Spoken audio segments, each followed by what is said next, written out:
मित्रांनो, भारतीय संस्कृतीत वनस्पतींना केवळ निसर्गाचा भाग नाही, तर एक दैवी अस्तित्व मानलं गेलं आहे. त्यातील एक अत्यंत महत्त्वाचं आणि पवित्र झाड म्हणजे गोकर्णाचं झाड. मित्रांनो, हे गोकर्णाचं झाड निळ्या रंगाचं फुल देतं.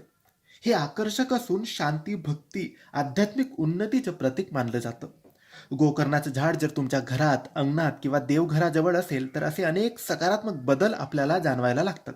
याची फुलं रोज देवाला वाहिल्यास मनशांती, एकाग्रता आणि घरातील तणाव दूर होण्यास मदत होते. या झाडाला धार्मिक दृष्टिकोनातून देखील खूप महत्त्व आहे. विष्णू, लक्ष्मी, शंकर, विशेषतः शनिदेव यांना गोकर्णाचे फूल अत्यंत प्रिय मानलं जातं. मित्रांनो, शास्त्रात म्हटलं आहे की गोकर्णाचं फूल हे नकारात्मक ऊर्जा नष्ट करतं. ज्या घरात रोज या झाडाची फुलं उमलतात त्या घरात दैवीय ऊर्जा वास करते. अडचणींमध्ये अडकलेली कामं पूर्ण होऊ लागतात, मनात नकोसे विचार कमी होतात आणि ईश्वरावरचा विश्वास अधिक दृढ होतो.